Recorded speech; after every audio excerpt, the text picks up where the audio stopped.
biological psychiatry. They don't exercise. Never do this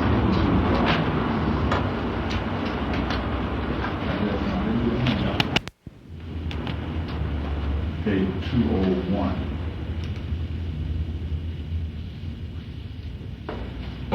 So we're dealing with courage. So let me go on to this. It's confidence in the power of the teacher, courage as not to allow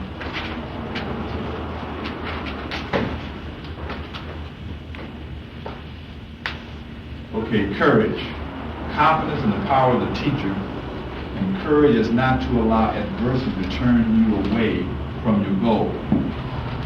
So one of the key things we're going to deal with is the whole issue of the teacher and the different levels of the teacher.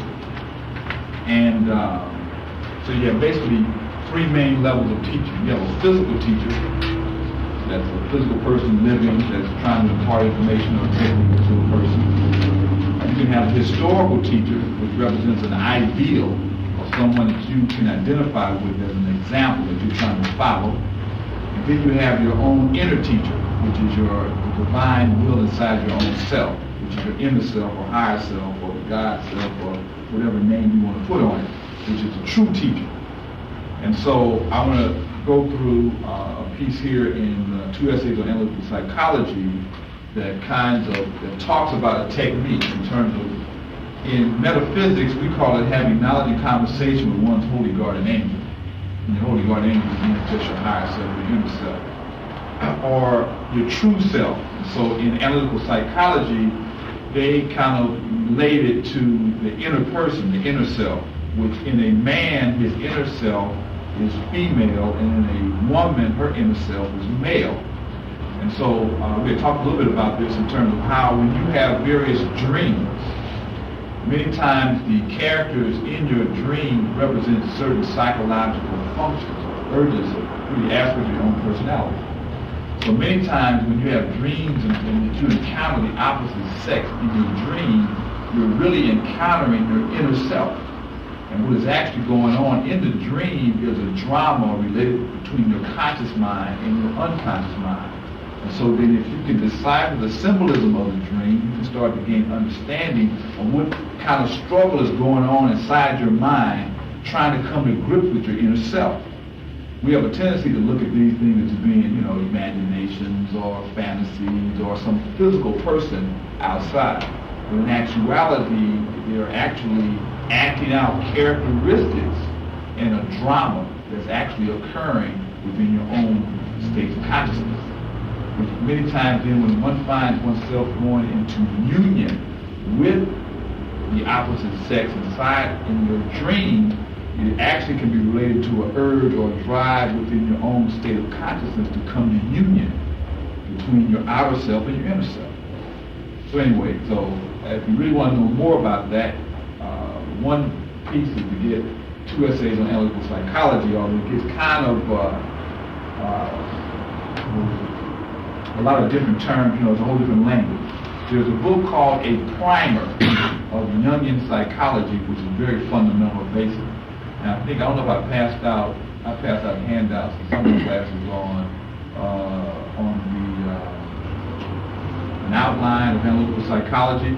Kind of just gave, but we passed that out. Yeah. I don't know how many people already read it, but if you read it, there's a section in there on archetypes and on dreams. It's in terms of helping you understand the drama that goes on within the dream state. So I got into all that to talk about the anima and the animus, or the inner self that's opposite to your conscious mind, which also relates to how everybody is both male and female. We have a tendency to look at ourselves as just male or just female. In reality, we're male and female. And so then, and probably some of the problems of sexuality is when the conscious mind doesn't acknowledge or recognize the altered tendencies in its own self, and then have to project those things or to access those things, have to act those dramas out. So that's a whole other lecture on that. What I'm getting into is having knowledge and conversation with one's inner self, which is also an aspect of the teacher in you. Okay. That's a warm-up to all this. So now he's talking about here about the anima being, anima is like Sophia. If you read various mystical texts or texts about spiritual journeys, usually the hero or the initiate on a journey meets someone that gives them certain guidance or insights. It's usually in the mythology, contemporary mythology, majority of the time it's a male who was going on a sacred journey who then also encounters a female that enables them to give them certain insights.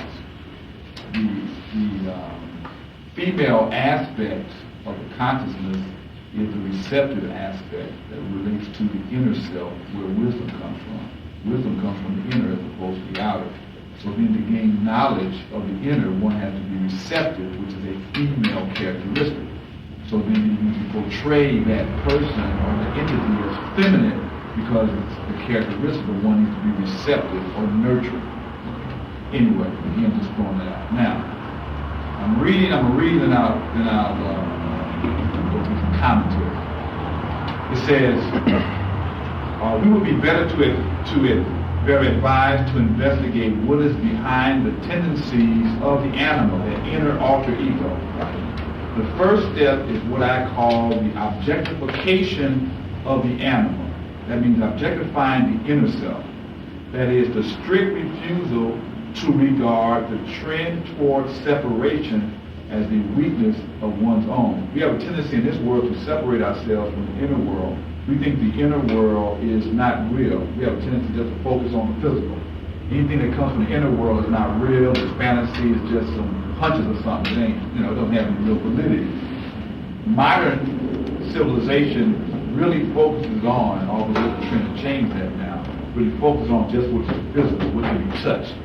What is logical in the realm of how the world is structured. All that other stuff that comes up, they have a tendency to block it out. Okay, so that's what he's kind of talking about. This society has a tendency to create separation. So it says, only when this has been done can one face the animal with the question, why do you want the separation? To put the question in this personal way has a great advantage of recognizing the animal as a personality. We're talking about that as a personality. We are not just one. We have various aspects of ourselves. The same way that they identified the so-called polytheistic deities, the various deities are various aspects of the one. And because we are also made in the likeness of the Creator, we also have the same energies operating in us. So we have various different psychological functions. So we not only just have a masculine energy, we have a feminine energy. We not only have a masculine and feminine energy, we also have an old man energy and an old woman energy. We have a warrior energy, we have a healer energy. We have a little child energy, we have a trickster energy. All those are aspects of our personality. And so then, by us not recognizing that we have different aspects to our personality, then we can become subject to those things because we think everything is just one thing. So if an idea or something comes in our mind, because it comes in our mind, we think that's us, so we can go with it. If we understand that we have various functions in our consciousness that come to the surface at different times, then we can recognize what it is and put it in its proper perspective. Follow what I'm saying? For instance, if you want to jump up and kick somebody's butt, that's an aspect of your personality. Right. You consciously understand that warrior mentality and you know where to put it. Right. If you're listening to. You can then look at it in an objective way and not just subjectively start running with it. You can say, wait a minute, where is this coming from? It might be that I got an attitude problem. Anybody that says certain words triggers this thing, or somebody that comes and triggers this thing that came from the past. So then what I'm trying to do now is to control that instinct to just respond and become more conscious and strategic in how I act. So basically that's what initiates the second talk. Anyway, so the point is then to first of all recognize that you have other entities or other aspects of yourself. And through recognizing this, then one can start to have a conversation. Now we have conversations with ourselves anyway. If people don't maybe acknowledge it, or people, maybe not say it out verbally, they say, because usually when you have a crisis in your life, you have to ask yourself questions. You know, it may not be that you're consciously saying, I'm asking myself questions, but you are. Your mind is going through asking itself various things, and you come up with answers. Now, some people actually think out loud, right? They be thinking, the ideas be coming in their mind, they just speak it. Now, some people, something wrong with you? You know, no, I'm just thinking out loud. You know, sometimes you will, and people think you're talking to them, but you're speaking out loud. Basically, what all you're doing is just articulating what you're thinking. Now, people can go to the level to where they separate themselves from the external environment, and then they just create their own world. And once they create their own world, they can then start having encounters with these different personality types and actually have conversations. You can see folks that's out there, they just having this conversation. So the point I'm saying is we do this anyway. Now the technique is to take what we already do and use it in a more conscious way. So it says anyone accustomed to proceed purely intellectually and rationally, this may seem altogether too ridiculous to have this conversation. It would indeed be the height of absurdity if a person tried to have a conversation with their persona, that's your outer mask, right? Which they recognize merely as a psychological means of relationship. Your persona is the mask that you use to live in the world. So go to work, many times we have created a mask, which is really not who we are. It's just what we wear so that we can be agreeable and manage ourselves. But in reality, we may not really be that person. Because society has slapped us back and forth and put all this pressure on us, we've adapted and created this persona, this mask. Okay. And so then some people then identify with the mask and become the persona, think that they're really this, when in actuality you're not. That's something that was created. But anyways, that's what they use the term persona, and again, that's the mask. In astrology, we call your rising sign, your ascendant sign, related to your mask or your persona that you wear to project yourself into the outer world. It says, now, they say that it says, but it is absurd only for the person who has a persona or a mask. If they do not have this mask, then the point, there is no difference from the primitive, as we know, has only one foot in what we commonly call reality. With the other foot, they stand in the world of spirits, which is quite real to primitive people. So what they're saying is, when we have this persona, our conscious mind is totally projected on the outer world as real. But once you understand that the persona is only something you use from the outer world, you can then start to recognize that you have an outer and an inner world. They said primitive people did not have a persona. They just were who they were. And they existed in harmony with both the physical, visible, and invisible. So they never did have to hide or pretend. They just were who they are. Modern man has created these masks.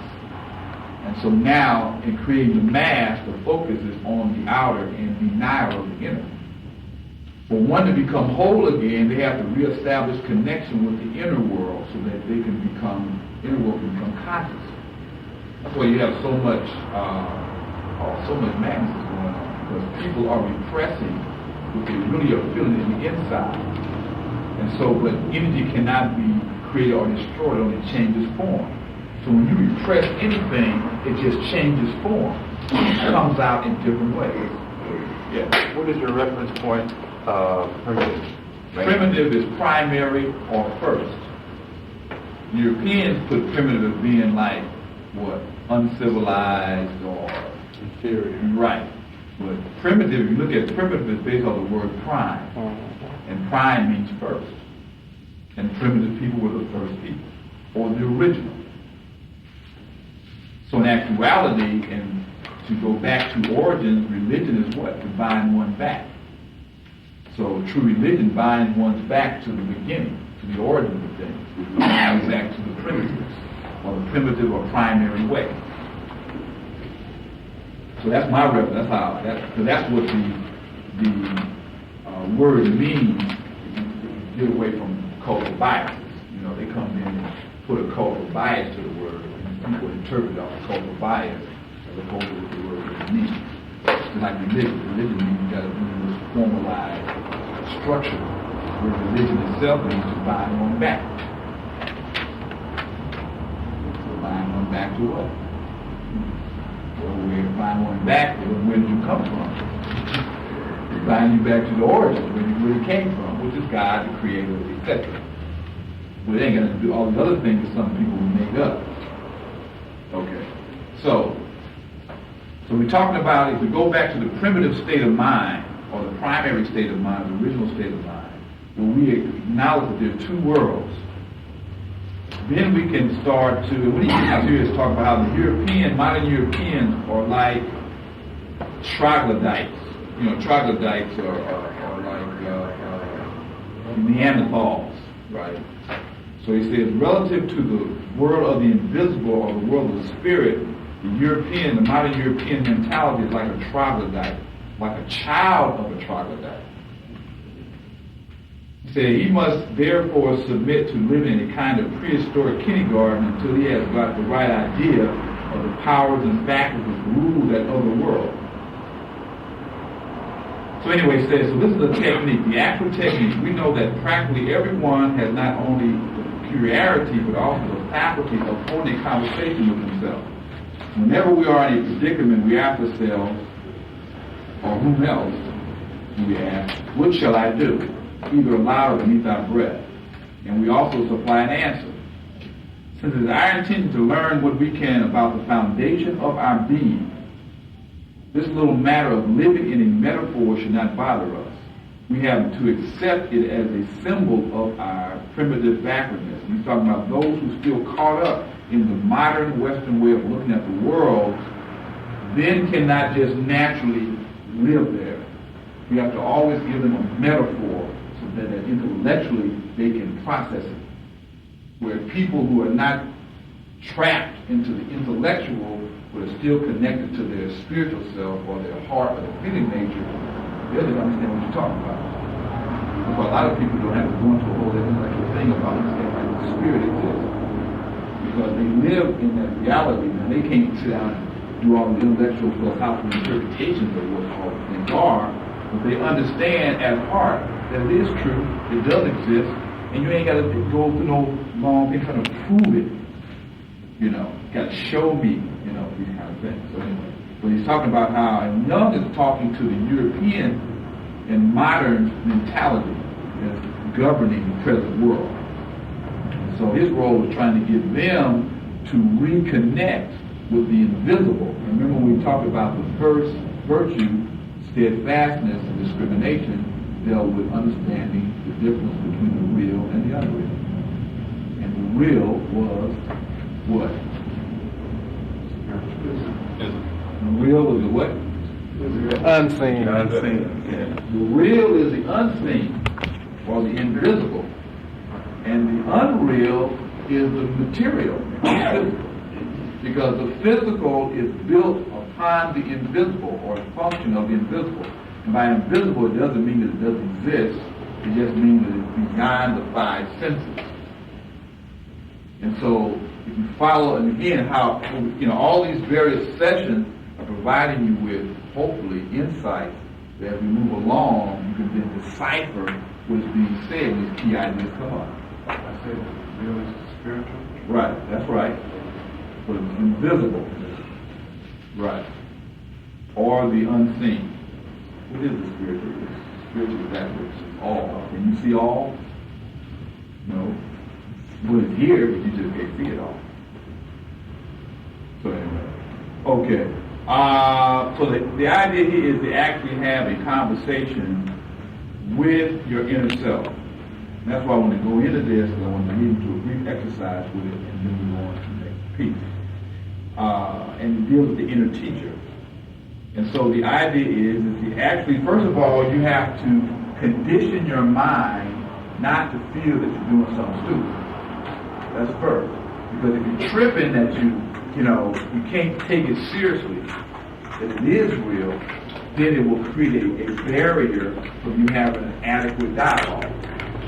Because your mind is going to be like doubting it, and that then puts up resistance to a connection. Go back to the martial arts thing, if you doubt that you can go through the board, you're not going to go through the board. If you doubt, you can go through the board. But the doubt in your mind, it keeps you, because it creates a mental barrier or mental block that then creates you from going through it. The same thing is true in your life. If you doubt that you can do something, it creates a mental barrier that then keeps you from doing it. So in that context, this is the first thing you have to just orientate your thinking that it is a reality, it is a visible individual, that you do have an inner self. And the inner self is not your conscious mind. Remember we went through the egg, and we talked about the lower unconscious, the middle unconscious, the higher unconscious, the self, the will, and then the transpersonal self. So again, all that stuff fits together. All right, so, Question. yeah. In a general sense, what is that doubt? This is conditioning. Conditioning creates doubt.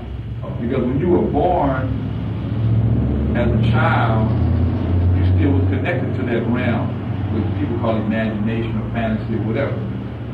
It wasn't, you could bridge it very easily. Both of those worlds really existed together. But then as you became more conditioned by society, you start saying, those are childish things, that's fantasy, that's not real, this is what's real. What you can touch, get a job, pay your bills, etc. So then your mind then start to get away from that.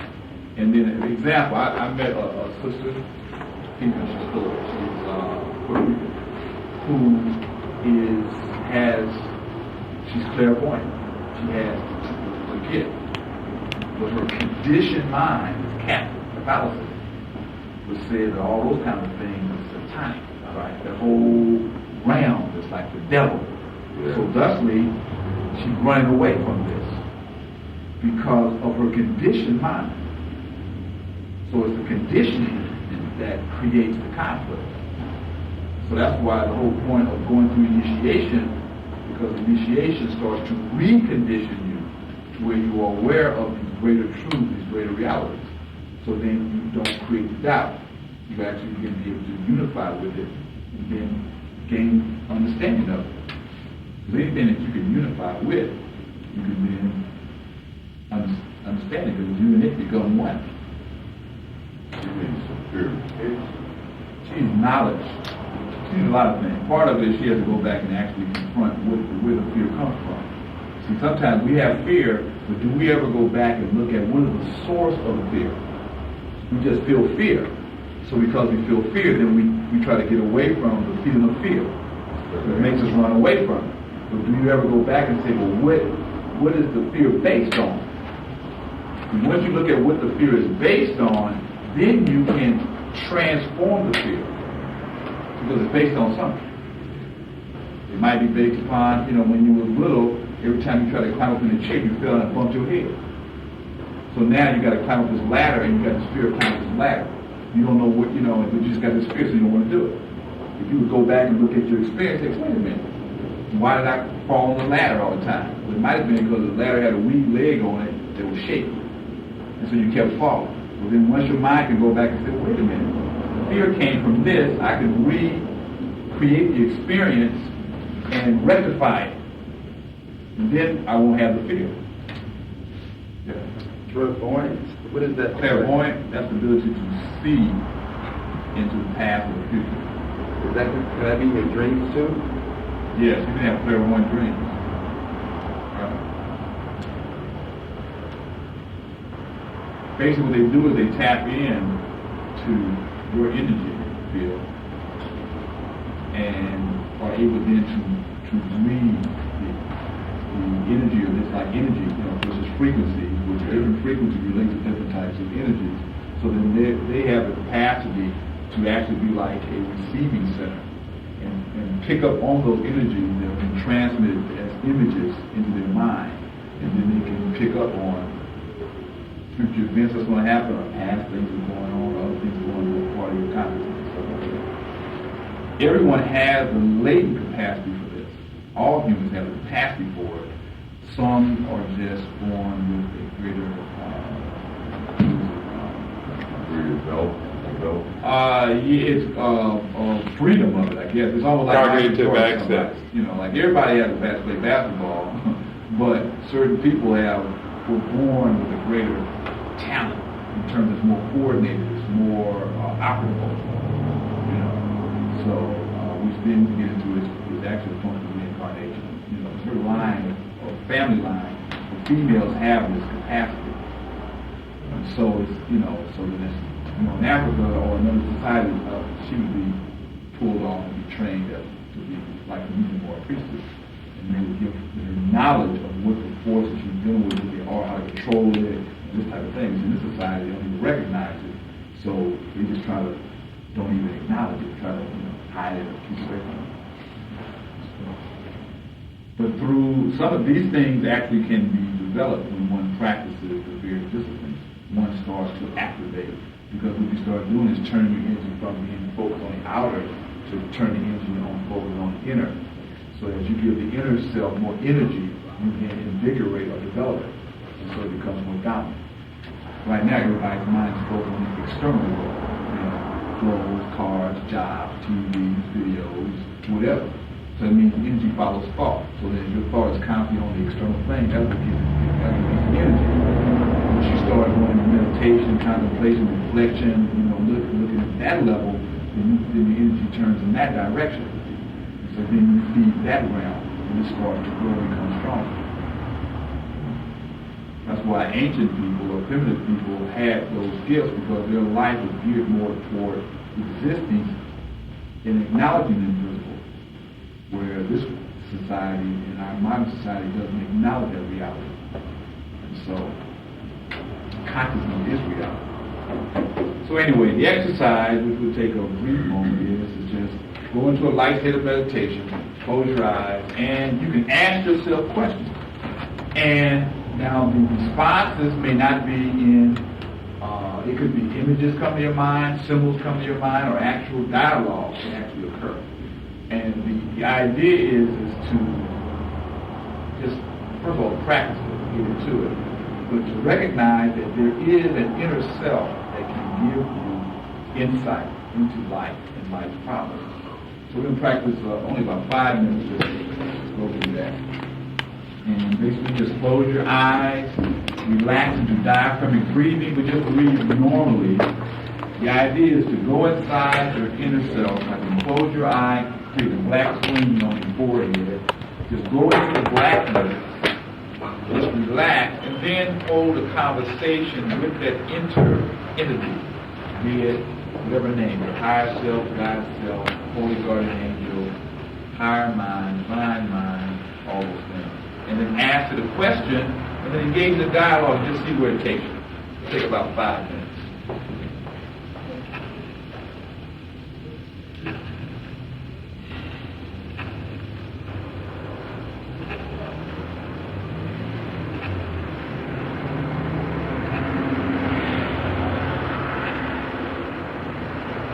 You can ask serious questions like, "Here's my life purpose," or one of the disciplines, or one of the disciplines, or one of the areas of discipline in the initiatory process is you have to learn how to live with yourself and be alone with yourself. They call it understanding how to be a hermit. So on the higher level, you have to actually go, places off by yourself, stay with yourself, and become comfortable with yourself. So that's an aspect of cultivating connection with yourself. This time I want to go into I'm going to some notes. This is a classic handout you guys got. I really debated if I was going to fill it out or not. So I will see if you, it's up to you. I can link to it, appreciate it, or whatever.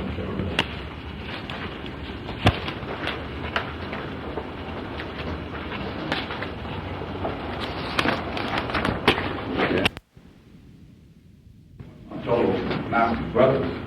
It's from the Sufi message. And I got to go and hunt it down.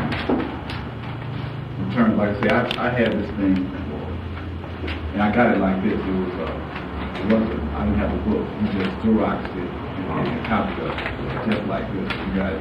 I got it because I marked up some, so that was my only copy. So, was from Sufi message, path of initiation and discipleship.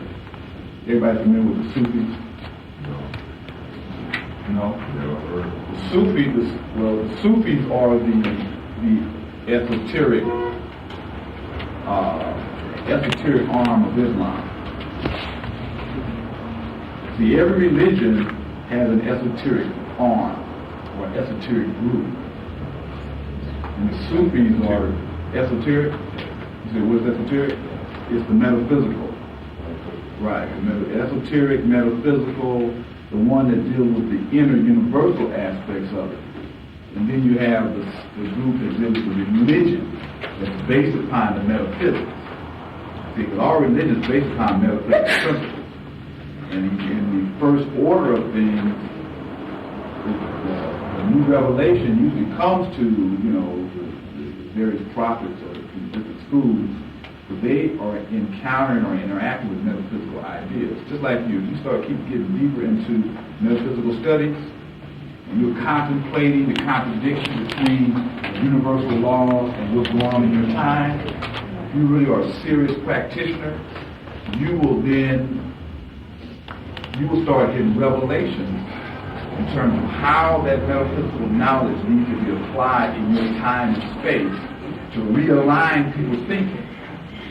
But then, because where people are, the only way you can transmit it to them is you have to create some kind of a more contemporary structure, because only a small handful of people are going to want to get the metaphysics. So it's like a struggle. You just can't come in here and know it.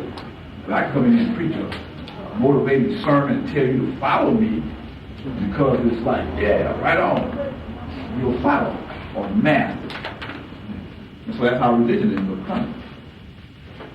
And so then after the prophet passes away, the people perpetuate the metaphor, the story as being it. But underneath it, you will always find a metaphysical group who are maintaining the metaphysics of that. And the Sufis are the group in Islam. May I ask a question here? Yes. When you say Islam, you're talking about this Islam is coming from several different perspectives and a lot of internal stuff.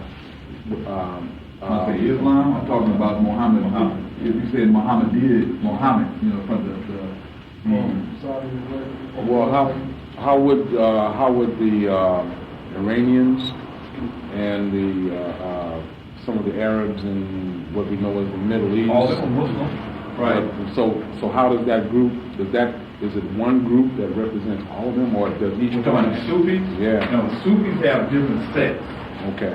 Just like you got the Rosicrucians and the Brotherhood of Light, or you might got the Ifa and the Yorubas, and you got the Dogons, or in Africa, or even in Kemet. You had those that was into Ptah was the head deity, and then you had those that Atum was the head deity, those that was Haru was the head deity, those that had the Temple of Isar.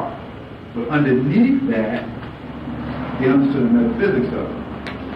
So now the Sufis have, and I haven't studied all the sects, but they have different sects, that then focus on different aspects of the techniques, just like in yoga. You got Hatha yoga, Jnana yoga, Kundalini yoga, Mantra yoga, Bhakti yoga, Karma yoga, Raja yoga. So they focus on one aspect of it, but they still deal with, those principles and those ideas. So, there's different sects, but all of Islam, the Sufis deal with the universal. Because like in here, we'll see right there when we talk about it. Okay. They deal with the universal. And so, anyway, but they came out of that whole Middle Eastern, Persian, Arabian, Muslim experience, in terms of the Sufi came out of that. Like the dervishes, or the whirling dervishes, Remember with those? They do dance and spinning to go to altered states of trance. So they can have direct contact with the divine. So anyway, so they just taking different techniques and focus on direct communication with the divine as opposed to got to go through Muhammad as a prophet to God. Most religions have a prophet that is the intermediary between you and interpretation of God. The metaphysical groups say no, you have direct contact. The mediator that religion says you got to go through is actually in you. So Christ, which people put out as a physical person you got to believe in, is really the Christ in you, which is your divine self. And so the same thing is true here. So let's get into this and just see kind of what they're talking about.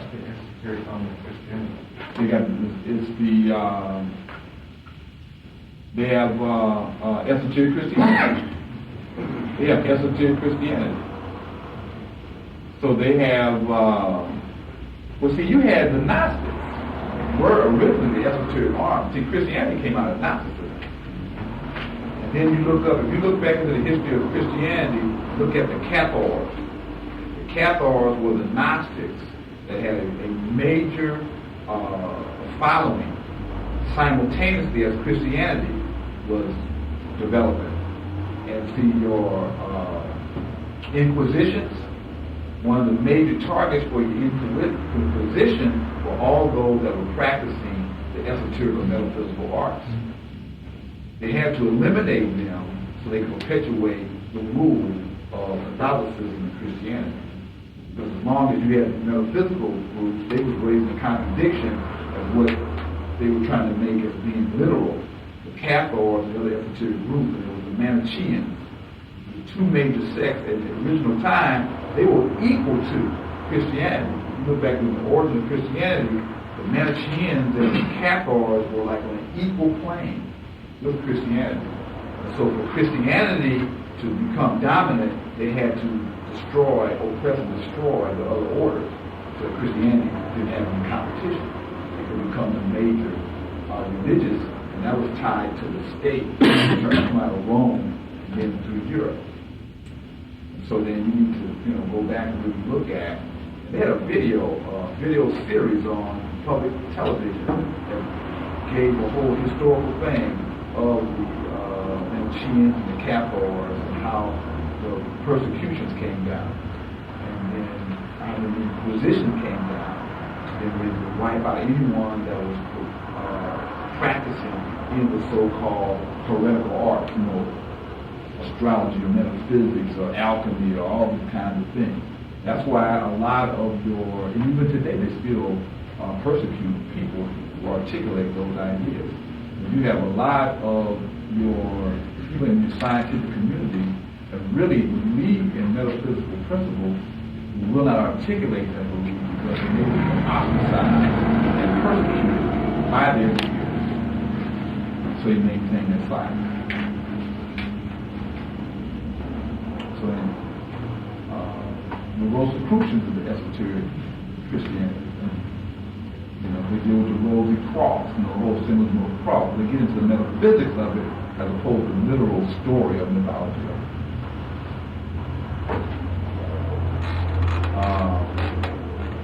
Anyway, so then it says here, path of initiation. We're talking about courage and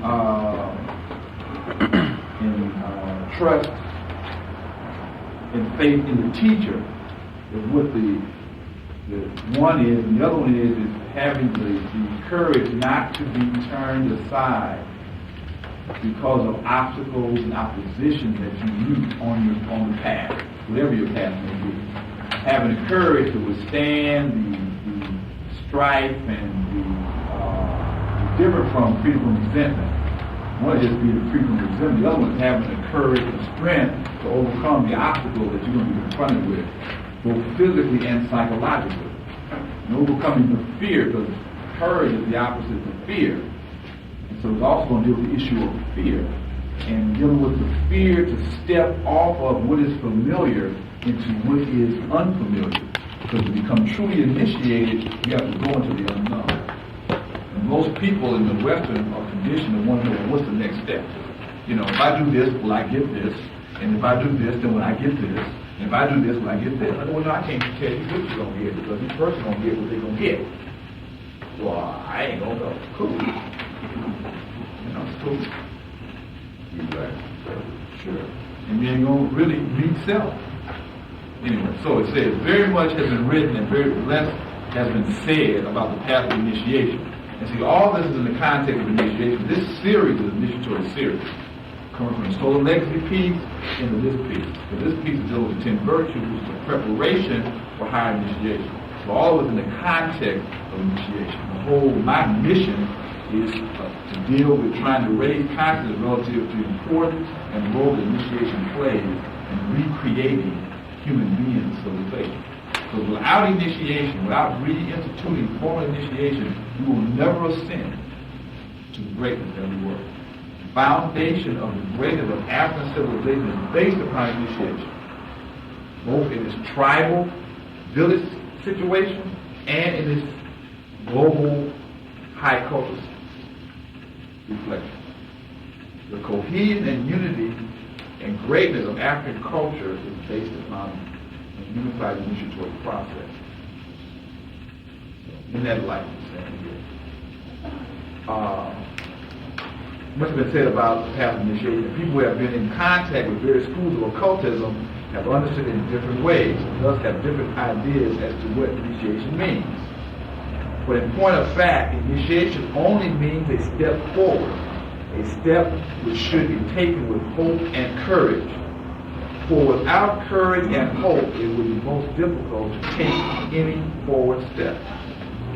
If I were asked to explain the meaning of initiation in plain words, I would say that it is like the experience of a person who has never learned how to swim, and he steps into the river or into the sea for the first time, without knowing whether he will be able to float or whether he will be swept away or drowned.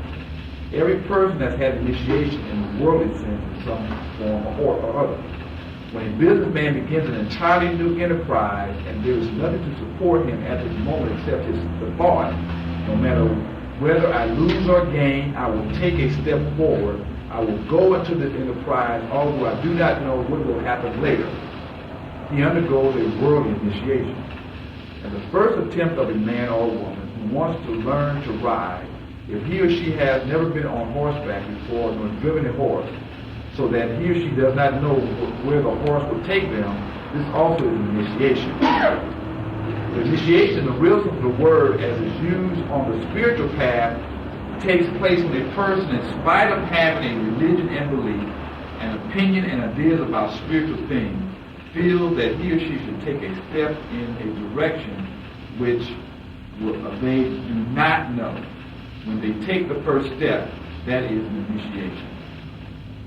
Ghazali, a great Sufi writer of Persia, has said that entering the spiritual path is just like shooting an arrow at a point one cannot see, so that one does not know where the arrow is going to hit. One only knows one's own action, and one does not see the point aimed at. This is why the path of initiation is difficult for a worldly person. Human nature is such that a man born in this world who has become acquainted with the life of names and forms wants to know everything by name and form.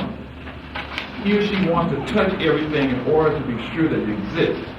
It must make an appeal to their physical senses before they think that it exists. Without this, they do not believe that anything can exist. Therefore, it is difficult for them to undergo an initiation on a path which does not touch any of their senses. They do not know where they are going. Besides, man has been taught from his childhood a certain faith or belief, and feel themselves so bound to that particular faith or religion that they tremble at every step that they may take in a direction which perhaps for a moment seems different or even opposite to what has been taught. That's just the stuff I was talking about. This person has this ability.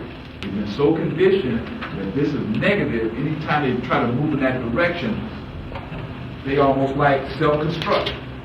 You know, that's why they programmed people, African people, Asian people, all people, to think in this conditioned manner. And when they try to move away from that, their own mind starts to rebel against them to put them back in line. That's why I was talking to a sister, we were talking to some of the folks in the project. She said, hey, people have to come in the project and deal with these youngsters because they are so conditioned, they ain't coming out of here. Because when they come out, they feel uncomfortable because their whole world is based upon this experience, which they know, they've mastered this. When I come over here, it's a different world, I feel uncomfortable. So I'm going to stay where I feel comfortable. And so the same thing about, we talked about that last week about the bearing of slavery. We become so identified with that it becomes our own prison. So for us to be free, we have to step out of it, not forget it, but step out of it into a new identity. Initiation is based upon identity. That's what I'm saying, even in trying to have this conversation with your own yourself, you have to change how you see yourself, or you won't be able to engage in it. Because over here, part of your mind will be like, this is just some stuff, it ain't real. And just that in itself will set up the resistance from you really making adequate contact. Or when something comes to your mind, you ain't going to take it serious. So you ain't going to follow it. So you're going to miss what it's giving you.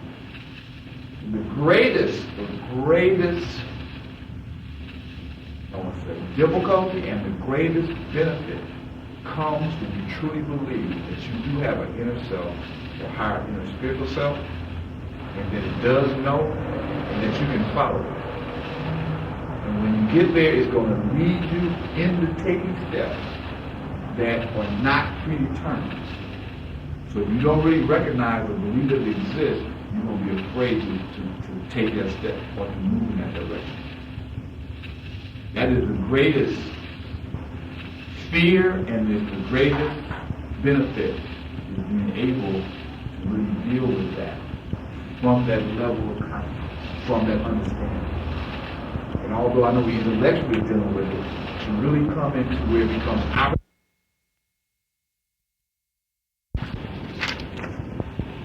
So then that's when the conscious mind is going to fight you. Because this wants to stay with a condition that's comfortable, you know what that is. And that many times becomes our greatest battle. A lot of us get into things that we really don't want to do. Because the conditioned self is exposed to submit or exposed to do this, exposed to that. Then you get into stuff and you really don't even really enjoy what you're doing. But because you got the external things on you, you stay in there and you're frustrated and go along with it. Although some of the activities, because I know a lot of individuals who were involved even in the movement in certain aspects, but it wasn't really what they really wanted to do. They still wanted to function in terms of the movement, but because certain people asked them to do certain things, or certain people expected them to do certain things, they then went along with it, and then didn't really able to really be as creative, and really it undermines the movement because you'll be more effective in that space that you really want to be at. Because you want to enjoy it, spend time in it, be creative, be innovative. But over here you're going to be even unconsciously resisting. So you'll only do enough to get by. You'll do enough. But you don't win by doing enough. You win by doing 125%, 150%. That's when you fall. That's when you roll it at that level. That's the kind of stuff that we need. So anyway, I'm saying, put it out there in terms of, because it happened. And also in your life, you get hung into what society defines as the right thing and what is universally right. You really become free and liberated when you can follow the universal right. Sometimes you might have to stand up in front of people and tell them where you're really coming from and what they tripping. And we have the courage to do that. There's a whole other thing. You might not want to rock and roll. So anyway, let's get back to what it says. It all came out in terms of one being able to step out into the unknown. It says you're trained from childhood to have beliefs. And that type of thing. We'll jump around a little bit because time is going. It says, go down where it says initiation according to mystics, the third paragraph, are 12 in number. So different schools have different numbers. They have 5, they have 3, 5, usually odd. 3, well 12 is even. 3, 5, 7, 9. They got 12 in this particular school. But then you look at it and you'll see the common divided into 4 stages. So then we're back to the 4. So that's the primary 4. Just like the semitones on the octave or the 12 bones in the ear. The first 3 initiations are the first 3 steps taken with the help of a guide whom one calls in Sufi terms a murshid, a teacher. That's why I got into this, because it's talking about the role of a teacher and a student. We're talking about having faith in a teacher's ability to teach. In the Vedic term, he is called Guru. That's come out of India. He will be someone who is walking this earth, a human being placed in the same condition as everyone else, in the midst of active life and subject to all trials and troubles and difficulties. The help of such a friend is the first and most important step in these first 3 steps of the path. In the East, one will rarely find people taking the spiritual path without the guidance of a teacher, for there is an accepted fact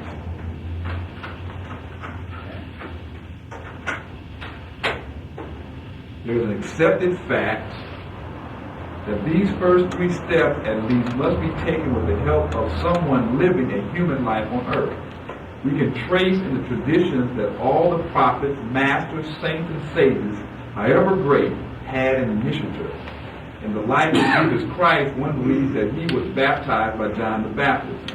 And in the lives of all the other prophets and seers, there was always someone, however humble or modest or human, and very often not at all comparable in greatness to those prophets, who took these first steps with them with Bilal, in terms of Muhammad, who was his teacher.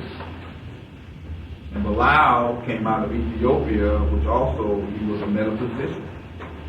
Can you spell that? Bilal, B-I-L-A-L, Bilal. B-I-L-A-L. Right. You read it in the African Origin of the World's Greatest Religion. Dr. goes into that. So anyway, so it talks about everybody has a first teacher. He says, but the mother is really the first initiator of all the prophets and teachers in the world.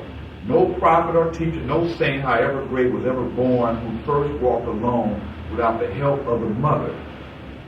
She had to show him how to walk. It also talks about the importance and the role of mother and parents as being the first teachers of humanity. So then the consciousness of the mother is very critical to the consciousness of the nation. I think Malcolm talked about that, and who else talked about that? That the greatness of a nation can be viewed in the consciousness of the women and the role that women play in society. So if you have a very repressed role of a female, you're actually creating dissidence that's going to be transmitted to the children. So, then there arises the question of how to find the real guru. Very often people are taught that they do not know whether the guru they see is a true or false guru or teacher. Frequently a person comes into contact with a false teacher in this world where there is so much falsehood. But at the same time, a real seeker, one who is not false to him or herself, will always meet with the truth, with the real, because it is their own real faith, their own sincerity in earnest seeking that will become their torch.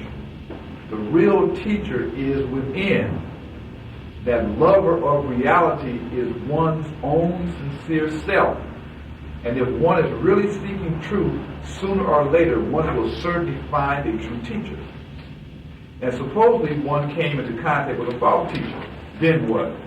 Then the real one will turn the false teacher also into a real teacher, because reality is greater than falsehood. What they're saying here is, if you are sitting into your real self, and even if you deal with someone that is bullshitting, you will gain knowledge, because truth lies in all things. So that's a critical piece, because we get so hung up in people being pure personalities that when their personality isn't pure, we throw everything away.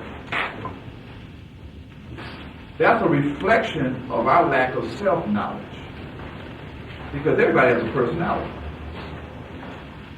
So I think I told that story about how when I have 3 degrees in martial arts. I studied in depth with 3 masters, martial arts masters, 8th-degree grandmaster. And my Korean teacher, these cats, for now they started off when they were 5 years old, they followed with samurai. They were kids just rolling around, training them how to little kids can fall naturally. You watch how kids fall, they don't resist falling, just kind of, that's how you know fall. You and the ground merge. You don't fight the ground. Unite the ground. Anyway. So in studying, you come in and you're the master, and and after class, they sit over there smoking cigarettes, and I was like, what's going on here? Eating all kind of crazy stuff. He say, hey, wait a minute. That ain't got to do with this over here. In terms of what I'm able to teach you. You didn't come here first, I didn't bring you in here for you to be some kind of lackey or something, trying to worship me. No. You came into the class for me to teach you these skills, which I can do. Because you have to warm up. You can just sit on the table and go into a split. You just sit there. You can come up, you can take his leg, he's talking to you, stand up, take his leg and wrap it around your neck and just bring you over. And he stands like this. You try to hear me go with his foot. And if we look at you like this. I'll see. Right. So the point I'm making is, the point here is truth is in all things. Where you coming from? So we have this God complex, this Jesus Savior complex. So we try to put these leaders up on these pedestals, and then when they don't meet all these things, then we try to knock the whole thing down. And we see we always put stuff out here. Saviors coming from out here. Liberations, we waiting for somebody out here to save us or to change conditions. It's right here. But anyway, so I'm going to put that, that's a critical point. Like in saying that it feels that if a madman is speaking reason, then right. There'll be some truth in what he's saying. That's right. Absolutely. So it says, okay, they have some good stories in here. I want to put them in there. It says, there's a story told of a dervish, a simple man who was initiated by a teacher. And after that teacher had passed away, this man came into contact with some clairvoyant who asked him if he had guidance on his path. The man replied, yes, my master has passed from the earth. Or when he was still alive, I enjoyed his guidance for some time. So the only thing I would want now is just your blessing. The clairvoyant said, I see by my clairvoyant power that the teacher who has passed away was not a true teacher. When the simple man heard this, he would not allow himself to be angry with the other, but he said gently, this teacher of mine may be false, but my faith is not false, and that is sufficient. As there is water in the depths of the earth, so there is truth at the bottom of all things, false or true. In some places one has to dig deep, in other places only a short distance. That is the only difference, but there is no place where there is no water. One may have to dig very, very deep in order to get it, but in the depths of the earth there is water. And in the depths of all this falsehood, which is on the surface, there is truth. If we are really seeking for the truth, we shall always find it at some time or another. The one who wants to protect himself from being misguided shows a certain tendency, a kind of weakness. which comes from thinking deep in himself that there is no right guidance. If he or she realizes that right guidance is to be found in themselves, they will always be rightly guided. And his power will become so great that if his guide is going wrong, the power of the pupil will help him to go right. Because the real teacher is in the heart of man. So remember the wisdom of the heart. Remember what is weighed in the scales? The heart, which is the inner knowing, the inner wisdom, or the inner teacher in yourself. And that which is weighed against my eyes, which is truth, harmony, balance, right, truth. So it's the heart that perceives, the heart and the tongue of a child. The heart is the perception which you use to truly perceive truth. That's the true teacher. But then you need also external teachers to provide you with initial techniques and understanding to help just get you started for the greater journey. So we have the lesser mysteries and the greater mysteries. Lesser mysteries is when you gain external information, knowledge, and techniques that then condition you to get in line with yourself. So as you go into the solar mysteries, which is an inner journey that you only can go by yourself. No one can go on the inner path with you. So that's the solar mysteries. If you haven't been reconditioned, then the thing that you encounter on that journey will create doubt, fear, confusion in your mind because you don't understand what's going on. So a teacher is one who is traveling the path, who has been there before you, that can give you insights and signposts and techniques and knowledge to help you travel successfully into that. Because once you tune in, you'll be guided. So it says, some more stories. It says, the outward teacher is only a sign. A Persian poet has said that he who is a lost soul, even if he is in the presence of a savior, will be lost just the same, because his own clouds are surrounding him. It is not a question of a guide or teacher. The obscurity which his own mind creates surrounds him and keeps him blind. What then can a teacher do? We had this conversation before we came in here. We're talking about how you're trying to get these people to understand, and you should get these people to understand. I'm telling you, you can't make anybody understand anything they're not ready to understand. That's just the way it is.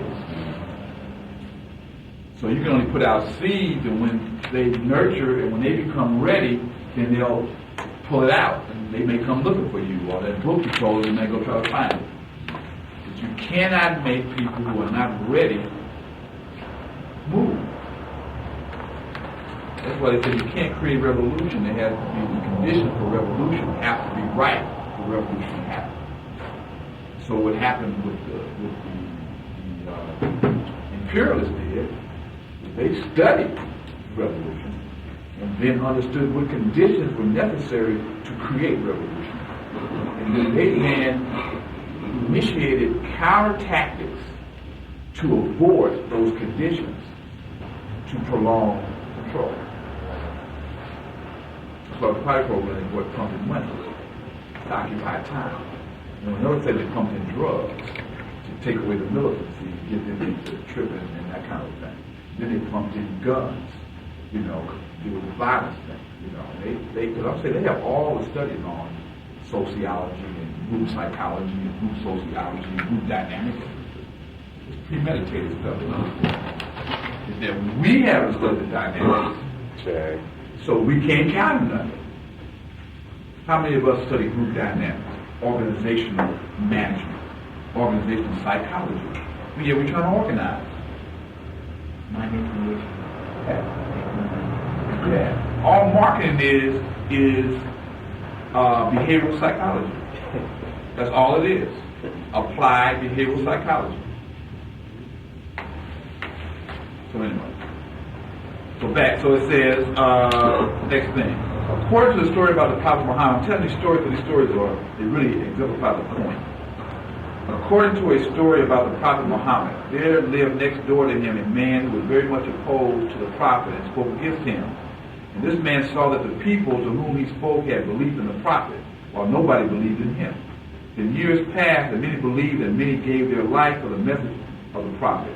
And it so happened that eventually a great many people came from afar, 1,000 different countries, to visit the Prophet. The same man still lived in the neighborhood, but he had never altered his opinion. And one day somebody asked the Prophet, why does this man who has known the day when nobody listened, when nobody followed you, but who now sees that thousands of people who come here are benefited and filled with bliss and joy and blessing, still continue to criticize you and to oppose you? And the Prophet said, his heart has become a fountain of obscurity. He produces his own self, from his own self, the clouds which surround him. He cannot see. And he was sorry for him. The perception of the light shows the thinning of the veil that covers the heart. And the thinner the veil becomes, the greater is the power of the light within. What we're trying to do in these studies is to thin the veil that covers your inner perception. And as the veil becomes thinner, the light becomes greater, and then you can be guided from within. You know, that's pretty profound.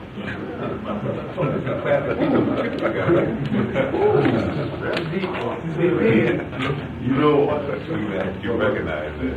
Well, this is about the veil.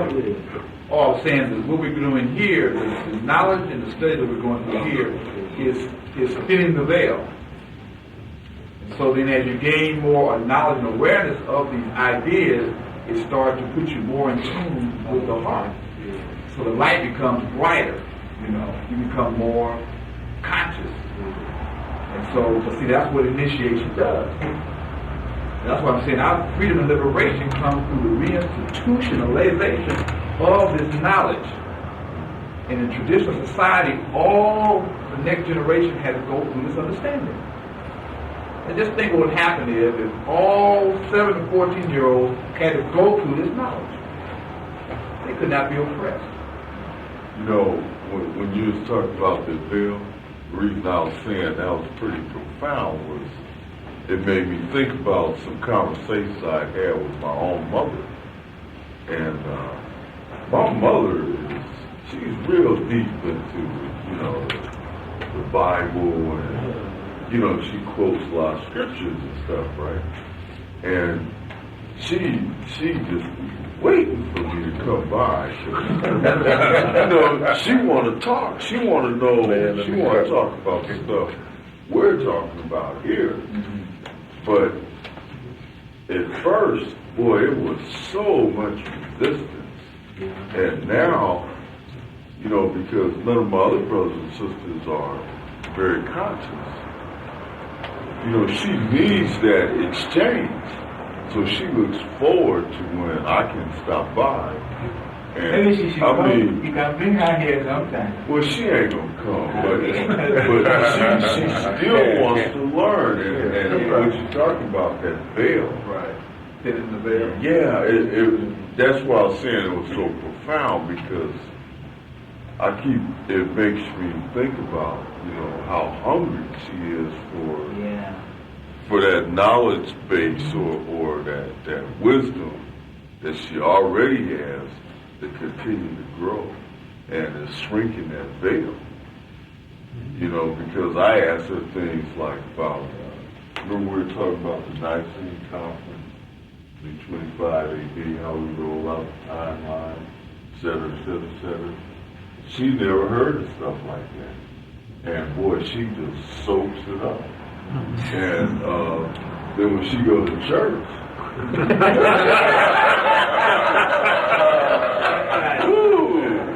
it's deep, man. It's deep. And that's what I meant by being so profound. And after that, I just noticed this is the Sufi message. Right. This Sufi thing, I've known it over 20 years. Because it is the message of life. And some of the stories I tell here when I used to do my storytelling, they are based on the Sufi teaching that you have to be stupid to be wise. Because if you are too wise, you can't learn nothing. Right. Like if you fill a glass with water, there's no more space to put any other. It's like you got to empty your mind. You gotta come with an empty cup. Yeah. Every time we come to class, you gotta come with an empty cup. The next step, the second step in initiation is to go through the test the teacher gives. This initiation, there's a great deal that is amusing if one thinks about it. It's like moving the loop. Sometimes the teacher gives the pupil such test that he does not know where he is or whether a thing is true or false. There was a great Sufi teacher in India who had 1,000 adherents who were most devoted pupils. One day he said to them, "I have changed my mind." And the words "change my mind" surprised them greatly. They asked him, "What does this matter? How can it be that you have changed your mind?" He said, "I have the feeling that I must go and bow before the goddess Kali." And these people, among whom were doctors and professors, well-qualified people, could not understand his whim, that their great teacher, in whom they had such faith, wished to go into the temple of Kali and bow before the goddess of a hideous face. He, a God-realized man in whom they had such confidence. And the 1,000 disciples left him at once, thinking, "What is this? It is against the religion of the formless God, against the teaching of this great Sufi himself, that he wants to worship the goddess Kali." And there remained only one pupil, a youth who was very devoted to his teacher, and he followed him when he went to the temple of Kali. The teacher was very glad to get rid of these 1,000 pupils, who were full of knowledge, full of their learning, but who did not really know him. It was just as well that they should leave. As they were going toward the temple, he spoke 3 times to this young man, saying, "Why did you not go away? Look at these 1,000 people who had such faith and such admiration, and now I have just said one word and they have left me. Why did you not go with them? The majority is right." The pupil, however, would not go, but continued to follow him. And through all this, the teacher received great inspiration and revelation of how strange human nature is, how soon people are attracted and how soon they can fly away. It was such an interesting phenomenon for him to see the play of human nature that his heart was full of feeling. And when they arrived at the temple of Kali, he experienced such ecstasy that he fell down and bowed his head low. And the young man who had followed him did the same. When he got up, he asked this young man again, "Why do you not leave me when you have seen 1,000 people go away? Why do you follow me?" The young man answered, "There is nothing in what you have done that is against my conviction, because the first lesson you have taught me was that nothing exists save God. If that is true, then that image is not Kali, it too is God. Does it matter whether you bow to the east or to the west, or to the earth or to heaven? Since nothing exists except God, there is nobody else except God before whom to bow, even in bowing before Kali. It was the first lesson you taught me." All these learned men were given the same lesson. They were students and very clever, but they could not conceive of that main thought which was the center of all the teaching.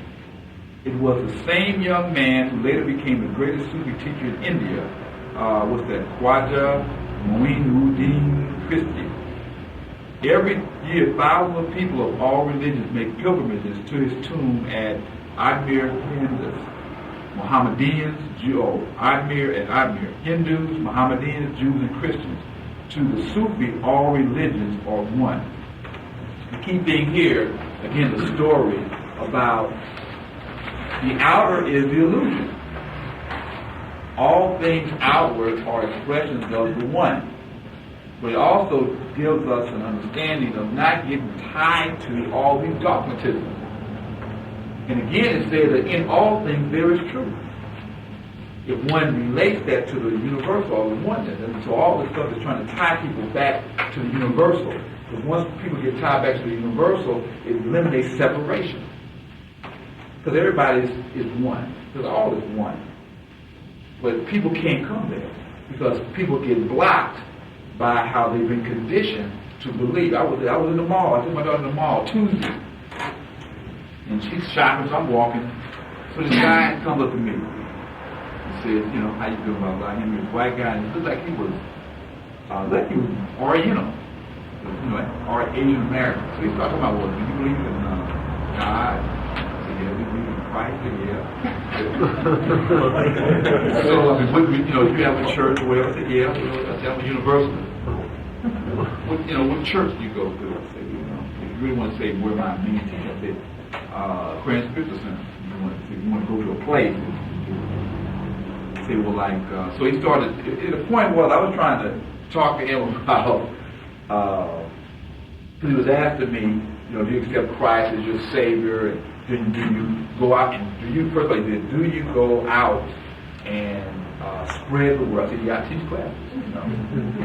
But do you go out and, you know, just people you see teach? I said, yeah, I talk to people I see on the street, different things, you know.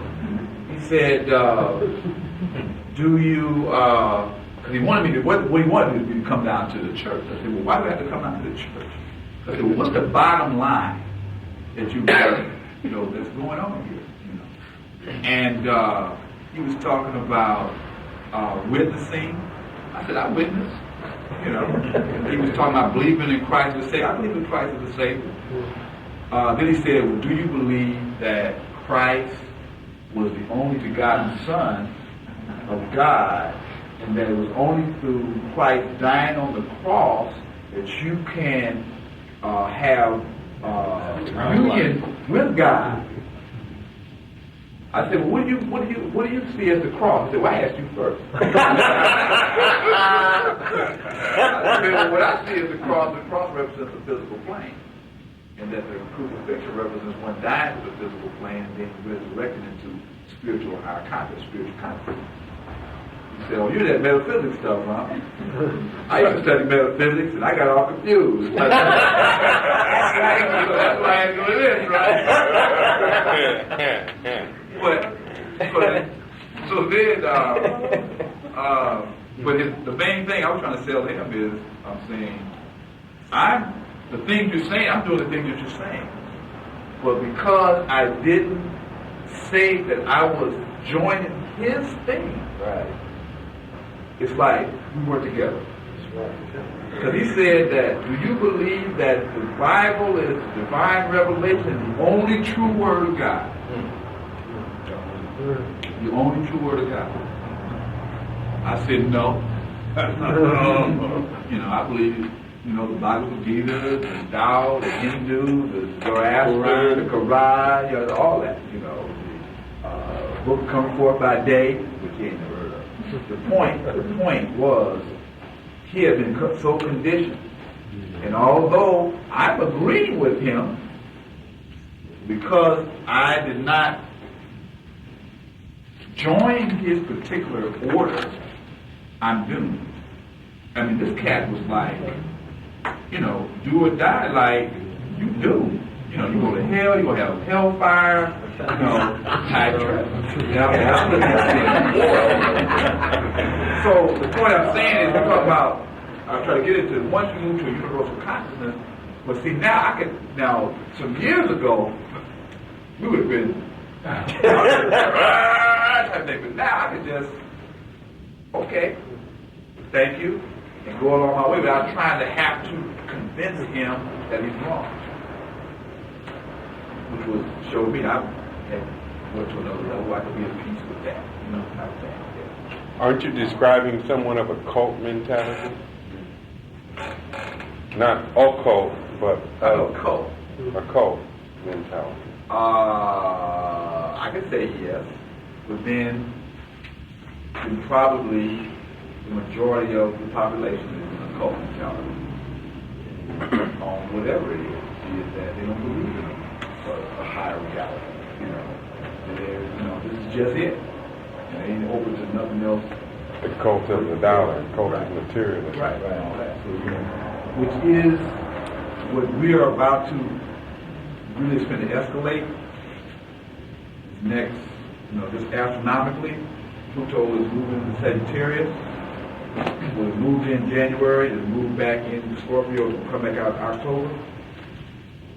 Religious fanaticism and self-righteousness, two major things that's going to be happening. You already see it building, but it's really going to start escalating more and more between now and next 15 years from now in 2010. And that, then we get to ask a lot of things. Then 2010 to 2025, it moves into Capricorn, which is constriction, confinement, state, confining and constricting. If you articulate that relative to what's going on, you're talking about some strong fascism.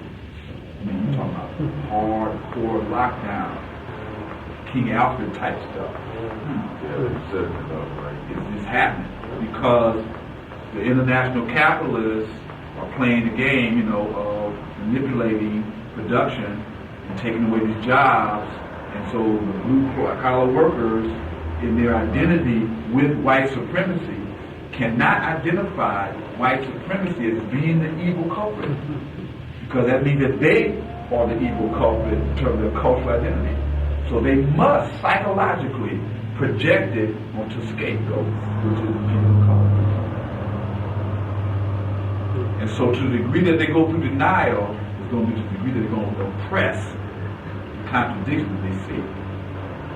And it operates from an irrational foundation. Rational counterpoint will not change the inside. It's like when you get in an argument with somebody and you really are pissed off, they can bring all kind of rational points, but your mind will come up with some way out stuff.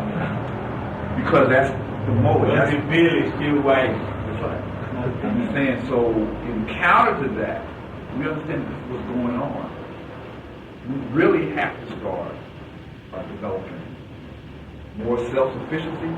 Is critical. Critical. Because the degree that we have more dependency and start cutting back on services, it's going to escalate anxiety, which then is going to escalate violence. The first level of violence will be turned on self. That's the most closest thing, and by the lack of being able to provide for self reinforces inferiority, which is already being conditioned into the mind of self-hatred. So thus then you're going to project onto the image of self-hatred because you're really hating self.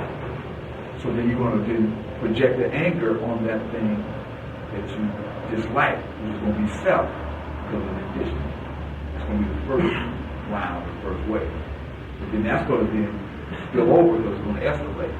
And then when that happens, of course, what they're doing now, setting up more police, more prisons, the whole 9 yards. And so I'm saying, as above, so below, although we are thinking that we are down here consciously, we are still operating in the context of universal order. At the same time, on the other side of that, is that Sagittarius also deals with religion, philosophy, and higher philosophy. The issue of jurisprudence. That means, what is law based on? Not the law itself, but what is the law based on? So it's also saying that the counterpoint to what's going to be going on is people going to be going down and looking at the meaning of things. They're going to be saying, well, these systems, but what are those systems based on? It's going to be the counterpoints. At the same time, what are we based on? What are we really based on? What is our base? So it's going to be challenged in terms of people saying they're Afrocentric and all this. You're going to be challenged in terms of what you really believe. Do you really believe that? Because if you really believe it, then you have to start building a foundation or base on that, and not be relying on and dependent upon the philosophy or the philosophical system that you say you don't believe on. So anyway. Are we talking about the development of black musicians? Of black religion? No, that's... Huh? I call it spiritual warriors, which are whole. It means you're dealing with physical, emotional, mental, and spiritual levels. Right, well that's physical. All those levels are real because, if we got into, get into Art of War. You ready to put Art of War? Yeah. And then get into, get into martial arts, but not just the study of martial arts is a philosophy of martial arts in terms of what they teach you on a one-to-one combat can be applied on up. Right. Because the greatest warrior is he who understands himself and the enemy and can defeat the enemy without going to battle. Right. That's the greatest level. Which means you can see, you already see what's coming, and you can redirect it. As opposed to, because if you get hit, something's wrong. You're in it too. So the thing is, what I'm saying is that we then can see that the enemy is throwing blows at us now. Like right now, he's telegraphing right now. And we're watching the wind up. And we're looking at it like, wow! And it's like, damn! And we're watching it. So if we get knocked out, we could have got knocked out. And you're going to learn, and the history is going to then provide a lesson for those who sit up and watch people wind up and knock them out. And so we will become a historical lesson for the future. Because there's truth in all things. Why do I hear this nervous laughter at what you're talking about? Because people really know that's true. But at the same time, we haven't moved to the next level of taking it ultimately serious. Right. Ultimately serious. We kind of like, yeah, but maybe. Maybe it's still just a joke. Huh? Maybe. Something, you know, Christ, that's that Christ concept. Some savior, some unknown savior, leader, vaccine, pill, machine is going to intervene and change it. Externally. Right. I think throwing in also people in this room, the veil thinning and hopefully then we still see that all our brothers and sisters, when that blow actually gets there, it's going to be a devastating blow. And how many of us are going to understand that? How many of us are going down with the blow? It looks like a tiny fraction, if that, will be of the mentality to even deal with it. And then the part about independence, self-sufficiency. Talk 15, 20 years, how do we get from where we are now? I think that's part of the nervousness. It's the journey. What it says is the fear of going into the unknown that keeps one from taking the step. As we're talking about courage. If one takes the step, here's the call, takes the step in the direction, one will be guided. One will be guided. Because every pioneer started off cutting through some brush, didn't know. They know they generally where they was going, but not specifically. But they had enough self-confidence and courage in themselves, they figured I'm going to be able to overcome whatever I'm confronted with. And you do have the power. And it may be even in here, if we get to it. I think it is in here. It says that on the path, you are giving all obstacles that you are given are necessary for your full development and are nothing but tests to help you evolve. So that means that the situation that African American people find themselves in is a cosmic test to elevate us to our true potential. There. So being Afrocentric is really like just like a step, and it's really to go beyond being Afrocentric and being initiated into realizing the soul bone and so on. That is being Afrocentric. So you're talking about being truly Afrocentric. That's why we got the Stolen Legacy. The Stolen Legacy is African philosophy. So to be truly Afrocentric is to go all the way back and go through the process that those we hold up with great esteem went through. Or can it go beyond that, like universal knowledge?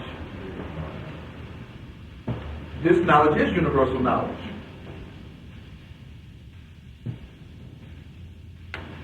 Remember the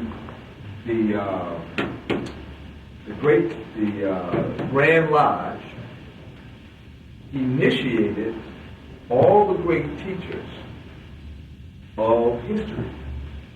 were initiated into this knowledge. So the external expression of it, a particular school, particular religion, is a reflection of the universal. So we were teaching the universal. This is universal. What I'm teaching is universal. We could have Hispanics in here, we could have Europeans in here, we could have Asians in here. And the same thing is true. Now they may relate to it from a different historical perspective, but ultimately it's all the same in terms of what we're trying to get to. You know, you're trying to get to mind, harmony, balance, righteousness, justice. That's universal. One more question. Is it a possibility that you could possibly teach a martial arts class here? Possibility. That was my question too. He jumped in and went before me. And do you teach a form of Kung Fu? I teach, what do I, well I teach a number, I teach a lot of stuff. I'm just like this, okay? In terms of, my formal training is in Farando, which is a Korean system similar to Hapkido. It's like, they call the mother of martial arts, and we deal with Jiu-Jitsu, Judo, Aikido, hard and soft style, all mixed in there. How about that one? Taekwondo is kind of more start with the hard style, then the higher level it gets into more the circular stuff.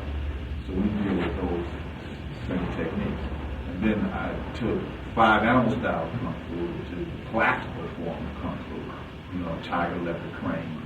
You know, and then I took Wushu.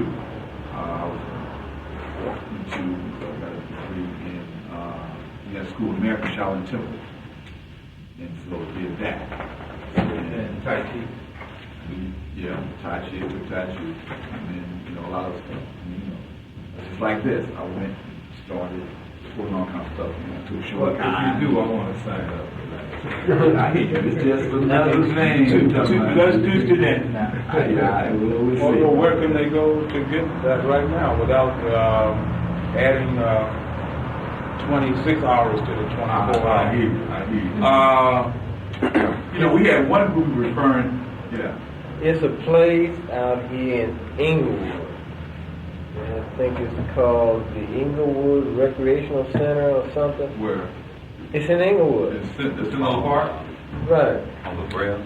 I don't know. It's a veteran park. It's another park. Right. I think that's it. That's one. That's Is it still that was my going? last school. Yeah. It's So still- they're real cool. Oh man, they have some teachers there that was Yeah. Is it unbelievable. Saturday morning group? That's like Saturday, Mondays and Wednesday nights from 7 to 9:30. Yeah, I mean it was Like, packed. in terms of Packed. They sure will get you they have about 5 or 6 brothers from different schools, Right. and you go to different teachers. You know, so you learn. It's the same group was in there with our drum class in the other room. Right. Yes, I sir. taught there for It's another one. 5 years. Anybody in here know Tom White? He works for Tom White. He's got one over here. I think that's Warlow Dead's End, right? Was that Warlow or Spring? Spring Dead's End. Warlow Dead's End. Okay, it's 2. I think it's 1, 2, 3 blocks from Orange. You go on the side door. It's Mondays, Wednesdays, Saturdays. It's Tom White, and he deals with the spiritual side. And he also deals with it. I might do a seminar or something like that. Because see, once you do that, you have to at least commit yourself to 2 years, at least, if you're going to be legitimate. To nurture the people, it'll take you that time to reorientate yourself to get a good self-defense foundation. And it's like 5 years for a minor accomplishment, 7 years for a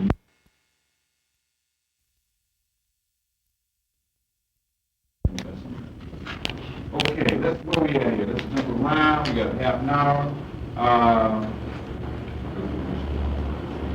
on the floor behind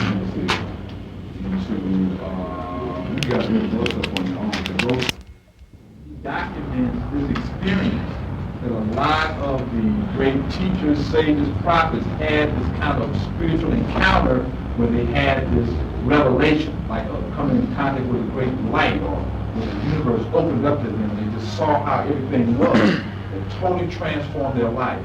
And after that became the guiding experience on this journey, on this mission that they had. The same as very creative people that get this revelation, and you see it clearly all in your mind. You know, it may take you time, sometimes months, sometimes years to manifest it. But you see the whole thing in your mind, how it goes. So then when you get that way, then you need to move on that and not let external things keep you from initiating the action. One of the problems that African American people have, we talked about last year, is the clarity of vision of where we're trying to go. If you don't have clarity of vision, then you can't make moves. Because you don't know where you want to go. So that's why we talk about that. It's very important to create vision. I'm talking about the revolutionary vanguard creates a vision of the new society in microcosm. And then they move to create it and make it become real. So what you do is, like I said, you can create this culture can become a liberated zone. Then it becomes a microcosm of the new society. So then you talk about education, health, economics, political, social, cultural. So you build the systems in a microcosmic form that becomes the nucleus for the new society. And then the way you operate is the way the new society operates.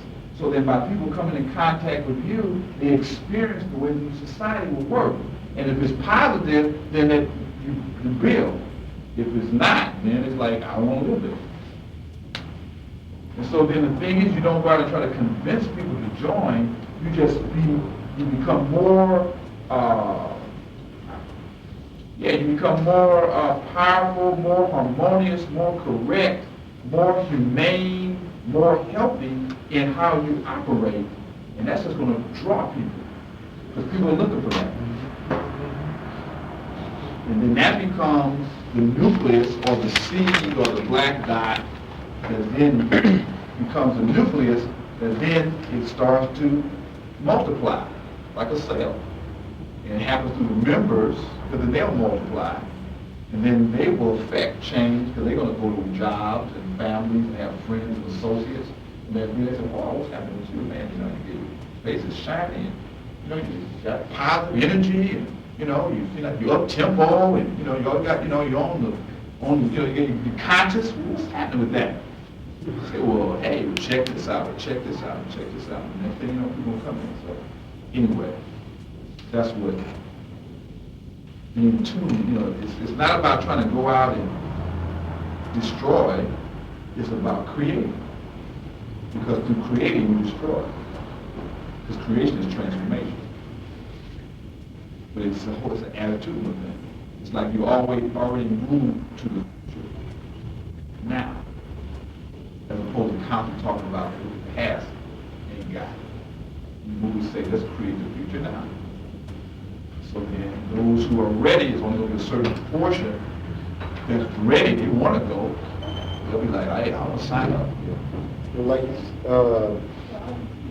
great leaders,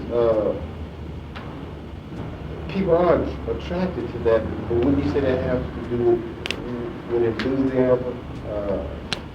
People who do have direction, they have great enthusiasm. That's a part of it. We have different levels of people that do this. Yeah. If you got something going on, we just want to be involved with something going on. And so then, at the same time, people who have the vision and the confidence, that generates energy that people want to be attached to because everything's energy. People feed off that. They feed off that energy.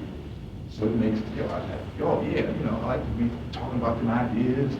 People say, oh, I missed the Tuesday night class. It was like church. I said, well, that was good. That was positive. At least this is, this is good.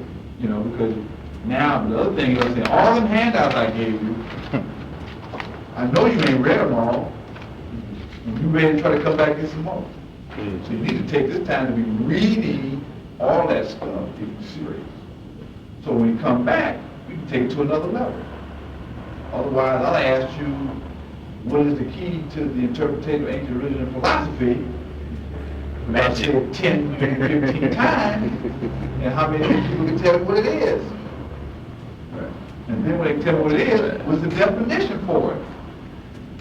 And once they tell me the definition for it, how can it be applied? You'd be like, I said, okay, you gotta go back. It's like a guy, my teacher, been teaching 50 years. He's 89. He's been probably teaching 30 years after retirement. Regular. I mean, where you might go off and have kids and come back and classes is going on. You've been gone 4 years, you come back, classes is going on. You've been gone 10 years, classes is going on. Then some of the folks, it's just the vibe. They just want to be in the vibe, this is, And then you ask them questions, they don't understand. That's always going to be a part of it, though, until we actually until this philosophy controls the means of production. Those little babies are not deconditioned to be tripping. Then it'll transform. That's part of the work. Anyway, let's finish this up. Okay, where am I at here now? Okay, I was going to move. You to gain a profound knowledge and then to transmit the knowledge to a multitude of the generational issues we're talking about. The greater issues, the understanding, talk about cycles of time, the great year. The age of Aquarius is 2,106 years. It's going to take over 2,000 years for the planet to alter and change its consciousness. In one sense, 2,000 years is not that long. It's relative, right? But I'm saying, so then, are we trying to construct civilization, societies based upon a 2,000-year phase or 10-year phase, 20-year phase, 30-year phase, whatever? So the issue comes back to the issue of patience. You're going to die and come back before the praise of prayer is gone. So whatever you don't complete, you're going to come back and pick it up. Again, you're going to say, relate to incarnation. Not. It's okay too. But the key thing is, the kids is able to have patience. You can only do as much as you can do. But that's okay. Because you're going to pick up wherever you left off. So in that sense, all you can do is as much as you can do. So don't worry about not accomplishing this or that. Try to do as much as you can do. And if you do that, that's all you can do anyway. So it says, in this mystical path, courage, steadfastness, and patience are what is most necessary. But also trust in the teacher at whose hand trust in the older middle in life, and how you that creates a whole thing. Without trust, you can't have no unity. You can't build no new nothing without no trust in the life. And they constantly feed on that too. So it says, the experience of the trust, but also not being wedded or tied to the physical thing. Because that's the real thing anyway. And all these experiences that you're going through, even if they don't turn out physically the way you want them to, contain an inner message to make you stronger if you can see the inside as opposed to the outside. And that's what the real thing is all about. But most people, when they trust something, they trust it because they think they'll get something back from it. And by not getting something back from it, they don't trust the thing anymore. But it wasn't legitimate anyway. very important in relationships. That's key.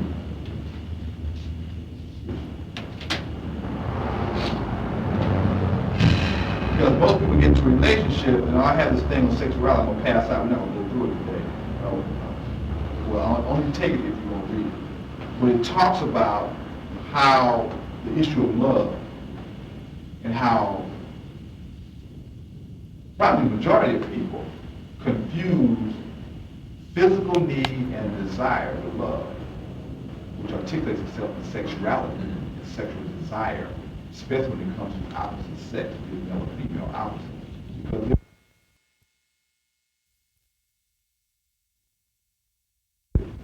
Because we have been conditioned to just operate off of what we feel, and haven't been trained to understand the nature of those feelings, then if we feel some biological excitement, we think that's attraction and desire and love.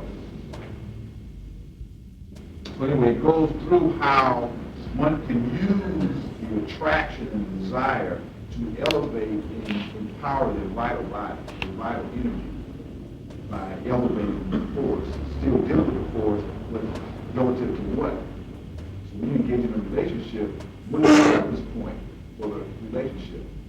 It's just, I gotta get what I want to get,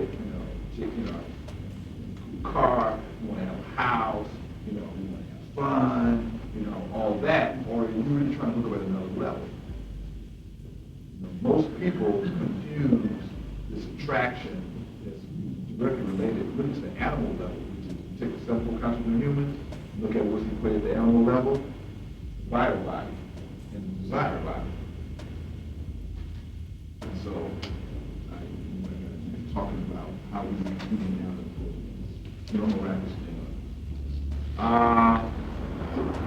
Talks about trust. It talks about but the key thing here is saying, like, okay, I'm a teacher in this situation. My main role is to challenge you, to expose you, and to give you information, techniques, access. At the same time, but I'm just a conduit. I'm saying I'm just a tool. I'm a tool. Personally, I am not perfect. I got my own way. I put it out there because I'm not perfect. But at the same time, I am treated faith and have, I ain't too bad, but I'm not it. Because each of you have to take this and then deal with it personally. I can't do it for you. I can give you his hands out there. You know what they're reading. It's on you. I'm going to keep rolling.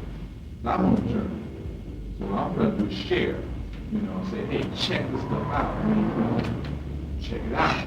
If you're so moved, come on, let's roll. If not, cool. So then, the trust, like I was trying to do with the example of my instructor, is the trust is in the capacity to provide you with significant information and techniques, not that I'm supposed to. Call you back up. I'm bad at calling people, but don't take it personally. Don't take it personally. I don't call my mother, so it ain't got to do with you, personally.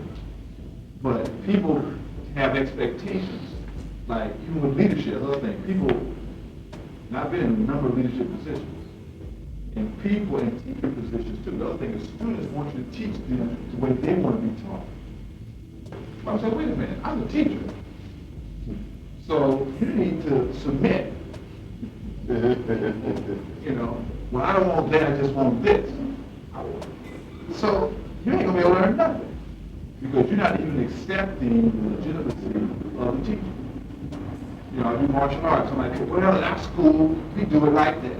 So we're going back to your school. It's cool. It goes back to the statement. If you don't open up and be open to receive, you're going to have some trust. You're not going to learn.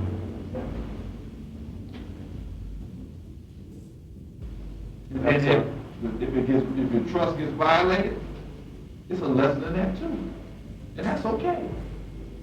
That's what blows people away, though. That's one of the most destructive factors in Eurocentric education, especially with brothers in the school system. The trust is destroyed at a very early age. I figure by the third grade, it begins to turn off. Which, prison prep, dropout, and all of what we know, the horror story. But that's an important aspect of it. It's also interesting because in our age thing, we go through the 3-year cycle. So we have 0 to 7, 7 to 14, 14, 21, 20, 28. We'll see 0 to 7, the 8th year starts the next level, which is the formation of the ego. So the ego has become formatted based upon those prior 7 years. These prior 7 years are doing physical. So if you look back at the physical environment of those communities, how they've been, related to and acted on, that kind of stuff, then when the ego gets formatted, then they want to operate from that condition. And so then now, what they're seeing, what they're encountering doesn't match the conditions. That's why it's so important for us to control our own educational systems. But at the same time, you have to also deal with the family. Remember, it said the mother is the first teacher. So if moms don't have no significant relationship going on, then she's going to be operating from a position of anxiety, frustration, which is then being transmitted to the kids. And so then the kids are not experiencing a harmonious balance in relationship, then they're not going to be able to have a harmonious relationship in the world. That's why family, and this whole thing is happening now in terms of foster care, what's going on, in terms of how they're creating legislation where black children, before there was that the child goes to foster care, the first place they probably place the child is with a family member.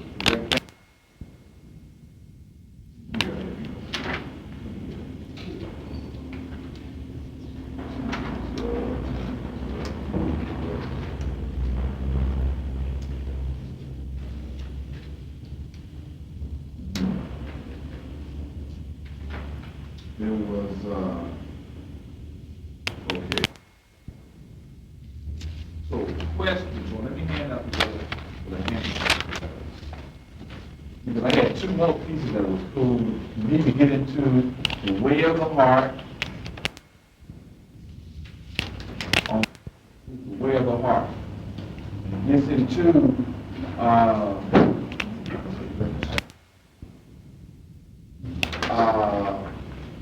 state, attribute of really being constantly in tune with the inner voice is not to allow anxiety to rule your mind.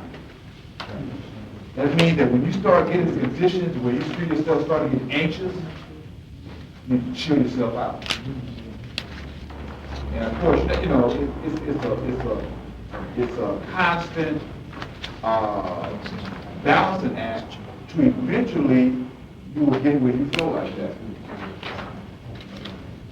But the key thing is to eliminate anxiety. Even if you're doing something you don't like to do it without anxiety. It's a mental attitude.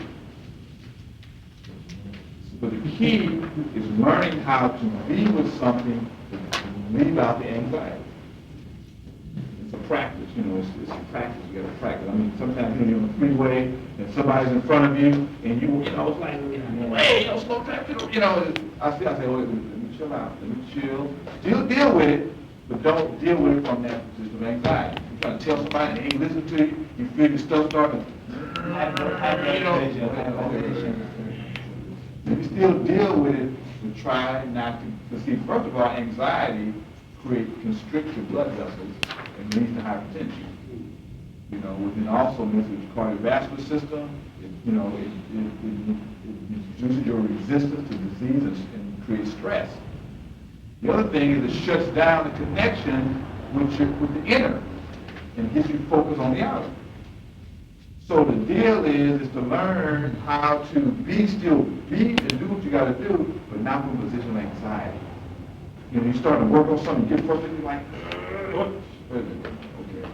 Let me still do it, just chill out.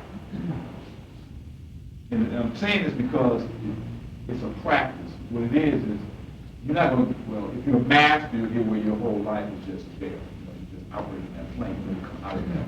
But most of us are not there. So what you do is you program your mind, and when you start getting anxious, it sets off like an alarm in your thinking. You say, oh, I feel myself, let me, so it happens, it becomes like automatic. You start going there, once you feel yourself going there, you like, chill yourself out. You keep doing that to where, eventually you won't stay there for a hot minute. It just makes your life, a lot more balanced. You still got to do what you got to do, do with your kids, or cook your food, your car breaks down, or whatever, but you don't get tied into it. Okay, I'm out here, I'm going to deal with that, but I ain't going to be like, because that anxiety is not going to change the condition. Matter of fact, it probably makes it worse. So anyway, the key thing here is it talks about the way of the heart is learning how to chill out the anxiety.